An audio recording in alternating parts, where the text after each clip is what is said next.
Hello and welcome to Cigar Box Guitars, aka the Dutch Man in San Marcos. I am the DISM, and we're coming to you today with a new project, new episode, and new things coming. So let's get going.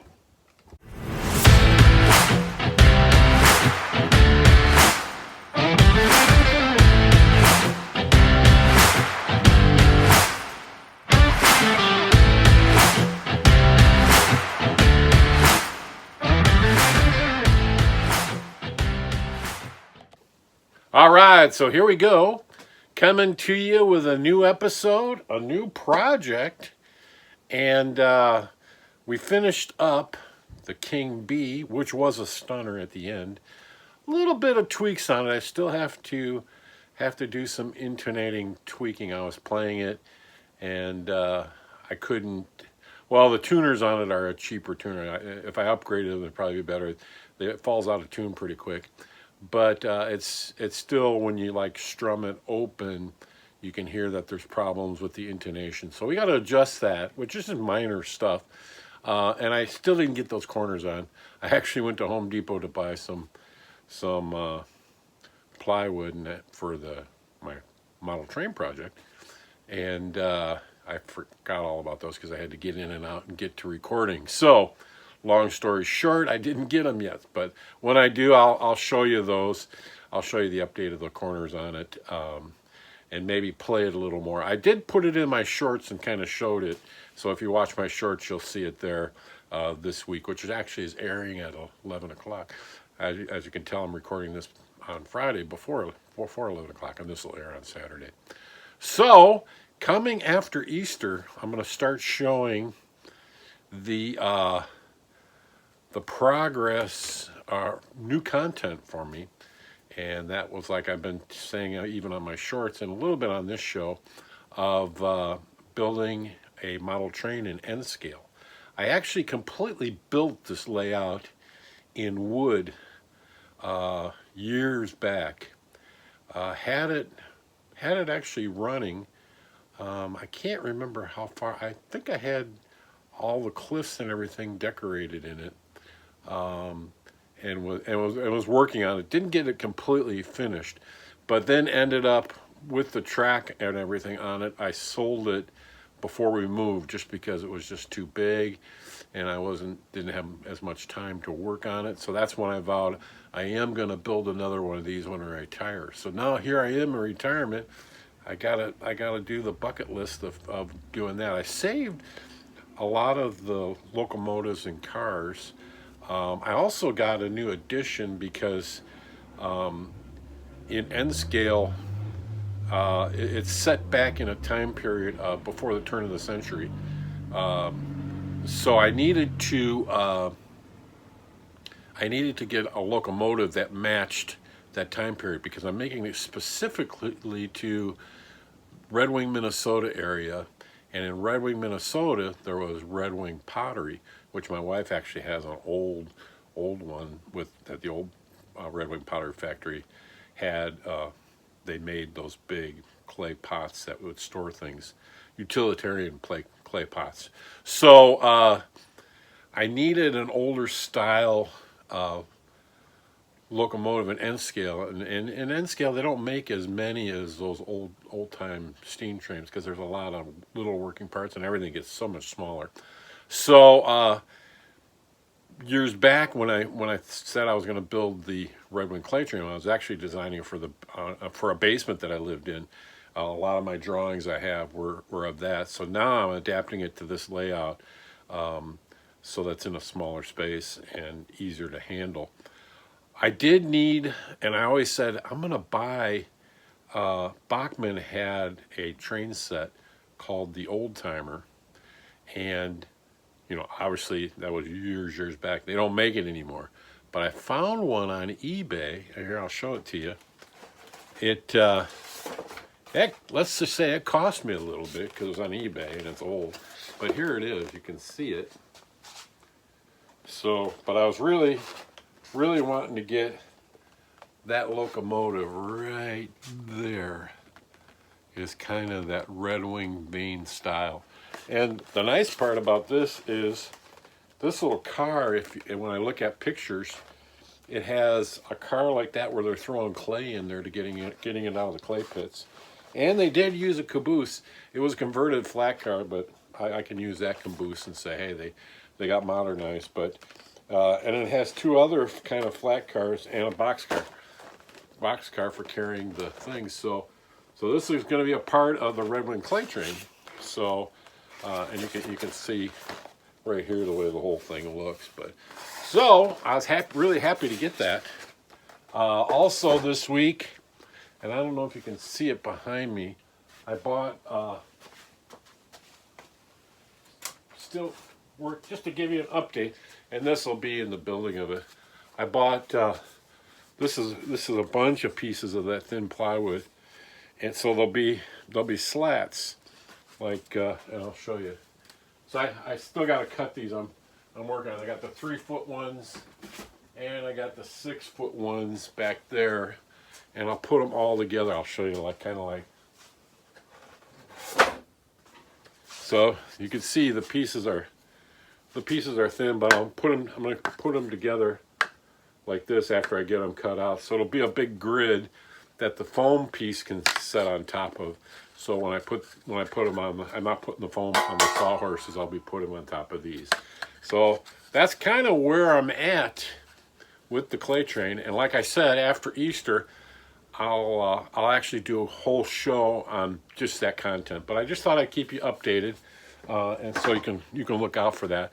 You might have figured out from this show that I was a train fan, because if you ever watch to the end, I mean past the end where I say thank you, and you go and you keep watching before it stops, you'll see a train pulling in, and that was the LA station. We take a lot of times the train up to LA because it's easier than driving. You're not in all that traffic. And in the LA station, they had a big train show. I think they had N-Scale and HO there. It was like all in the big waiting areas. They had all model trains set up. So we went up there to see those. And so I took a picture on the ramp of our train taking us back to Oceanside. And it blows the horn in the end, so you can kind of tell my love for trains. And Lori, my wife, likes trains a lot too. Like when we're driving anywhere, even to Arizona or up to Larry to see my daughter, she's always going, "Oh, I hope a train comes by," and she'll watch trains even online when she's bored, and just watch. They have train people that show shots of trains riding down the tracks. So it's kind of a like interest for us too. So that's why I'm kind of getting into that more. So I have a train that she might even let me bring it in the house when I get it done to run. So that's a good thing with your hobby, because most of my hobbies are out in the garage. But she likes trains enough, or maybe I could, that's why I'm making it kind of portable, so I could move it in there, set it up, run it for a while, take it back out when company comes by, because everything's so small. But so let's get going on the newer project, and I'll take you to the bench so I can show you this stuff so you can see it better. So let's move it over to the bench. It's kind of the introduction show for the next Cigar Box guitar, and these shows will keep going. I'll keep showing these because as you can tell, I've got a lot of boxes. If as fast as I'm doing them now, that's probably about 10 years of boxes if I keep them this rate. I need to kind of up my production a little bit, but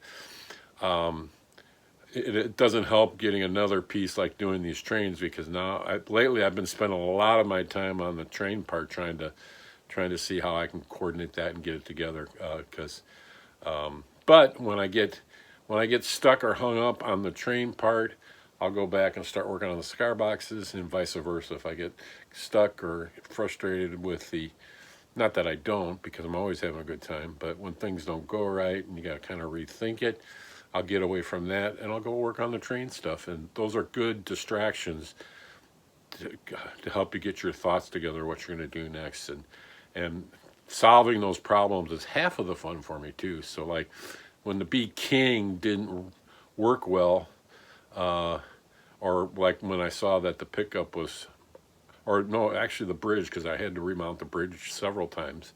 Um, it makes that actually ends up becoming fun because I have to work it out, and everything's not just perfect. You gotta use your brain to figure out, hey, how can I fix this? How can I change this? So enough of talking about that. Let me get you to the bench. All right, so here we go on the bench shot. As you can see, I'll try to keep you in the picture so you can see what's going on. I since the time I was planning on making these were the Total Wine cigars, and you can see it says made exclusively for Total Wine. And so, but since talking about it, I found more boxes. And as you can see, there's 3 sizes. This is the smallest one. Then there's this one. I'll stack them up. Then there's this one. Let me get you a shot here more. And you can see they're different sizes. And then there's, see this one here. There's that one. So now the choice is, can you see all this? Let me get them forward here. There you go. So there's the 3 sizes. So now the choice is, which one do I use? This one obviously is the first choice. And but I'm going to have it hanging in the store. So if I make one for myself, which I really shouldn't. I should start making these and sell them. So if you're ever interested in any cigar boxes I make, throw me a comment. I can maybe, I definitely need to start letting them go. In fact, that tennis racket diddly bow that I made, I don't know if you've seen it. I've got 2 more rackets over there that I can make into diddly bows. I've got some smaller boxes that I can convert into diddly bows too. So let me know if you ever want one. But so now the choice is, so you know what? I think I'll make it out of the nicest one since I'm making it on the show, and maybe I'll make one alongside of it. What happens is when you use a smaller box, it just goes further out on the neck, and this one is almost unideal because it's the shortest, as you can see. This one is that much short. This one is like that much short. So I think what I'll do is I'll use this one here, the medium one, because it's easy to make the big ones. So if any of you like this one, or if and I'm going to set this one, I'm going to see if they'll hang it up for me in Total Wine in San Marcos. And you know, if somebody comes along and say, hey, would you sell that cigar box? I'd probably sell them this one. So I'll make that one, and then I'll make this one into another one, you know, to replace it if I have to, and even possibly this one, the bigger one. So I think I'll start out with the middle one just to see how that goes and see what the challenges will be on that. So this will be the one we'll be working on, and because I love this color with the gold. It's hard to cut a sound hole in because I don't want to cut that out. So I might have to make some other kind of smaller holes maybe. But there's other guys out there, they'll actually make it on the back. So then you don't lose the top. So then when you have the cigar box, you turn it over and you still got the back. So, well, that'll be something to think about. So we'll start with the middle one. Thanks for helping me decide that. I already got, as you can see, I got the scarf joint cut. I already made the headstock piece. That's where I took those 2 pieces together and glued them together. And then I used I didn't drill the holes. I had my old template, as you can see. And this is the reversed holes. This is the regular side. So that laid up like that when I made that. But then I thought, because I was having trouble with this scarf, that I needed a longer template. I didn't drill the holes out in it yet. So I got this one, which is a much better template to give me a longer piece, so when I cut that scarf, because the scarf actually now comes up to here, that gives me enough wood to cut that scarf and not have any troubles. So the next step, so these are my templates. Always keep making templates of things you do, because then when you try to duplicate it, like this one here, still you can see it's rough cut on the jigsaw. I got to do a lot of sanding and smoothing. And I did get a new sander just yesterday. Let me go grab it, and I'll get some neck material that I'm thinking about using, because the next step is cutting a scarf. But I got a really nice tool that'll cut this box out better. And let me get it for you. I'll be right back. All right, here we go. I went and got it. I picked this up. Actually, I got it used, but it was still in the bags. Some people call them a reciprocal cutter. They call it a sonic tool, and I don't know if that's older. This is by Rockwell, which is a pretty good company. But it was like brand new stuff, instruction. A guy I work with at Mission Hills, Nate, it was his grandfather's tool. And he gave me some of his other older tools, really for nothing, which this was still kind of like brand new. So I gave him a 50 for it, and I thought that was probably a really fair price. But as you can see, it's like this. What happens is, for the cutter, and this is going to revolutionize my cigar boxes, because this is going to make it a lot easier. I was trying to keep it in these little bags, but hang on a minute. I'm all thumbs when it comes to small. So what you do is you hook this thing up on here. And then the blade will cut. You can plunge it in. You can plunge the blade in. As you can see, there's little teeth on there, and it doesn't go back and forth. It just vibrates. So it's like sonically it cuts. And I'll show you when I'm doing that. But I've got it. It takes the standard size of this, so I can buy other blades like a Harbor Freight and Tool. I'm thinking, like, though, the Harbor Freight and Tool ones might be like. Because I kind of got a rule of thumb at Harbor Freight. I don't buy drill bits there, because I did buy router bits, and those weren't too bad, but I don't use a router as much as like a lot of furniture makers people do. But I'll have to try this one out and then try the Harbor Freight one and see if there's any difference in how it cuts. But the nice part about this thing is, before you had to, it always made it hard. You had to, when you're doing your box, so let's say you're doing your box, you're going to put your neck in on this side. When you're doing your box, you had to just use a saw to saw it down. Now with this thing, you can actually plunge it in to cut out your square opening like that and like that. And I think you could even leave the lid closed and cut it like this, once you have it all marked up. So this thing is going to make cutting the plunge opening, and then you can also cut straight in with it. And I think you can buy narrower ones, so if I'm cutting out a design, but you can plunge right into the top, putting some tape on it, and cut that way as well, without having to drill, because you could just go straight in with these with the tool. The other nice feature on it was it has a and I won't take it all the way out. I can get it out. It has, once again, I'm going to lose screws.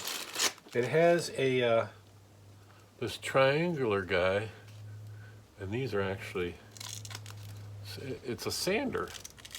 So you can sand, see, these fit on like that. and then you can sand, and then when you're sanding, you can get into corners well with it.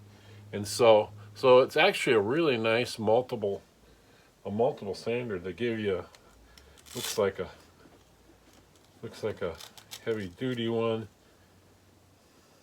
a medium, or this is a 120 grit, 80 grit, and I'm sure you can get other ones like this, 80 grit, and 180 grit. And I think you can get even finer, but that's what they gave you in the box. So, and then I don't know how this works, but that pad grips these things really well without glue or anything. So it was kind of a double nice buy of a nice smaller sander.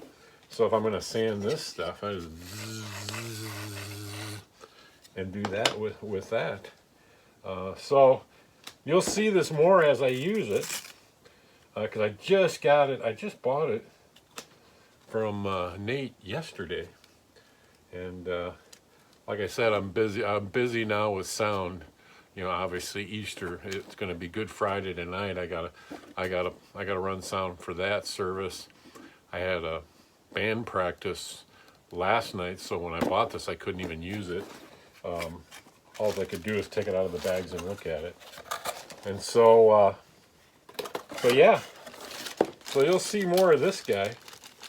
But I'm suggesting that cigar box builders shouldn't be without this tool, because it can sand for you. It can do like crazy cuts that you need to do, and it's kind of a multi-purpose tool for cigar box builders. Is what I'm claiming. I'm not selling them. I know they make them. I know they make them now battery powered as well. This happens to be an older one. So it's it's got a cord on it. Has a nice kind of like dust collection thing on it too. So we'll keep you posted in the build of this one of how that goes, because I'm gonna cut the the neck. Let's see how the neck be. Yeah, the neck would be on this side, this way. And so we'll do that. We'll get started on cutting the scarf out of the wood for the neck for this, cleaning this up and getting holes in it. And so that's the beginning. Now I got to think of a name of what I'm going to call this one. It'll be the, I don't know, help me think of a name of this project, but right now it's going to be the sample for Total Wine cigar box. I've never smoked these cigars, but they're, I like them once in a while, but not all the time. But they're probably good ones. And here, let me show you the inside of the box. As you can see, it's a nice wood box. It's got really nice hinges. These things here, they fit in. Maybe they don't come out. These fit in really tight, but you can pull those out. So I'll do that when I got something I can pry them up with a little better. But the box is all wood, so that's the good point. And it fits without a latch. That's why they have this piece here, so that it fits in there. So maybe I won't take it out. I'll just cut through it. But so we'll be cutting the notch thing out with our new tool and laying it all out. I'll probably put an Apizio in it. I got to figure out what kind of sound holes I want, and it'll definitely be acoustic. As you can hear, it's pretty thick. So yeah, so that'll be the new, and I'll make it a 3-string guitar. I am gonna go neck through. I'm kind of liking that on the last one I built, and I'm kind of liking using the hinge to hold the strings. So I'll probably go that route, with a little tail of it sticking out, and we'll have to find a bridge for it. I don't know if I'm going to make one. I still got some of that. I still got some of that bone left that I could use. So we'll have to see how it goes on that. So that'll be the bench side of it today. Okay, so that'll do it for this week's show. I just had something weird happen. I'm re-recording this. It got on time lapse, so I'm not sure how that's going to come out. But I hope you enjoyed it. We got started on the cigar box for Total Wine that I'm actually, when I get done, I'm going to put it in their store with my card on it so people can see who I am. And so we'll keep working on that. I'm working on getting the content of the Red Wing Clay Train show going, and there'll be more details on that. I got probably the last shot I did, I got too long, but I'll just say that much, that it'll be about an N-scale model train layout that I'm building of the Red Wing Clay Train. So we'll see you next Saturday, same time, same station. Please comment, like, and tell your friends and family if they watch YouTube a lot. Hopefully I'm entertaining, and we'll see you next week.